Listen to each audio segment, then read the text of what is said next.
Uttaranchal TV 24 live.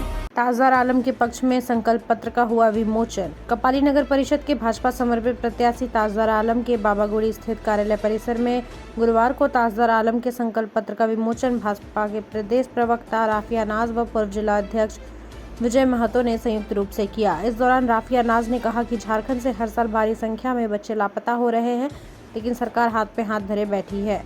उन्होंने कहा कि झारखंड में प्रशासनिक निष्क्रियता के कारण रांची के अंशिका का लापता, कन्हैया कुमार का मामला समेत अनेक मामले हैं जो प्रशासनिक निष्क्रियता को साफ दर्शाता है। साथ ही उन्होंने कहा झारखंड में हेमंत सोरेन की सरकार आदिवासी और गरीबों की सुरक्षा से खिलवाड़ कर रही है।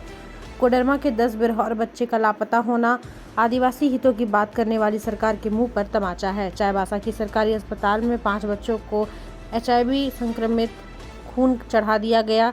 ये केवल लापरवाही नहीं बल्कि सरकारी हत्या है कि जनता के हित में काम करने की, पर उस राज्य कोष में एक ब्लैक होल हो गया है, जिस ब्लैक होल में 10,000 करोड़ की राशि समा गई है, पर राज्य की सरकार राज्य की जनता को हिसाब नहीं दे सकती, क्योंकि भाई ब्लैक होल तो इतना गहरा है जिसकी अंदर की जो गहराई है उसको तो अभी तक नापा नहीं जा सकता। उसी तरीके से झारखंड सरकार की भ्रष्टाचार की गहराई को नापना असफल है। तभी DMFT घोटाला में 2000 करोड़ का घोटाला हुआ, 160 करोड़ का घोटाला FD में गायब हो गया। इसके साथ ही साथ मैया सम्मान योजना पे माता और बहनों को लॉलीपॉप पकड़ा करके उनको जो राशि सहयोग की राशि देने की बात की गई थी 2500 रुपये, उस 2500 रुपये का लॉलीपॉप पकड़ा करके अन्य सारी योजनाएं, चाहे वो दिव्यांगजनों की योजना हो, चाहे वो वृद्धा पेंशन हो, विधवा पेंशन हो, सारे पेंशनों को एक ठंडे बस्ते में डालने का काम ये राज्य की सरकार कर रही है। पर इसे शर्म नहीं आती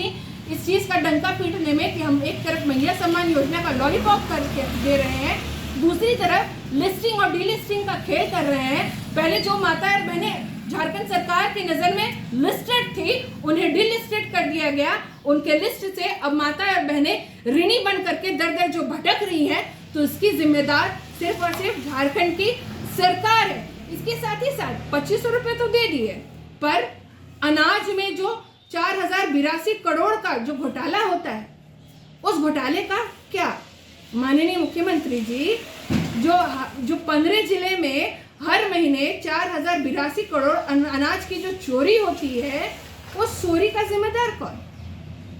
मैया सम्मान योजना पे लॉलीपॉप, बच्चों को HIV ब्लड चढ़ा देना, बच्चे लापता हो जा रहे, हमारे पहाड़ियों भाइयों के साथ अत्याचार उत्पीड़न का मामला, हमारे आदिवासी नेताओं की हत्या, इसके साथ ही साथ दहेज प्रथाओं की उत्पीड़न। तो आखिर झारखंड कहाँ जा रहा है? झारखंड तो खाट पे ला करके झारखंड की सरकार ने लग दिया है अवैध खनन करवा करके। साहेबगंज में 1250 करोड़ और पूरे राज्य में 250 करोड़, 1000 करोड़ की अवैध कमाई ये की गई है झारखंड सरकार के द्वारा। जो अवैध खनन है, तो उस अवैध खनन को रोकने के लिए झारखंड की सरकार क्या कर रही है? इसके साथ ही साथ यहीं पास में एलिफेंट कॉरिडोर है। एलिफेंट कॉरिडोर को किस तरीके से मलबे और खदान में बदल दिया गया है, जो हाथियों की सुरक्षा के लिए प्रावधान किया गया था, उस प्रावधान को किस तरीके से ठप कर दिया गया है, इसका जवाब भी राज्य की सरकार के पास नहीं होगा। क्योंकि राज्य की सरकार के पास ये भी जवाब नहीं है कि जब मेडिकल की बात करते हैं तो हमारा जो राज्य है वो स्वास्थ्य संबंधी समस्याओं से किस तरीके से जूझ रहा है। राज्य में 65% स्पेशलिस्ट डॉक्टर की पदें रिक्त है, राज्य में 52% नर्सेस की पदें रिक्त है सारी सरकारी हॉस्पिटल में, 80% पैरामेडिकल जो हमारे भाई बहन है उसकी पदें रिक्त है। तो ये सरकार तो जब रोजगार देने की बात करती है तो फिर ये पदें रिक्त क्यों है माननीय मुख्यमंत्री जी? इस सब का जवाब जनता आपसे मांगती है।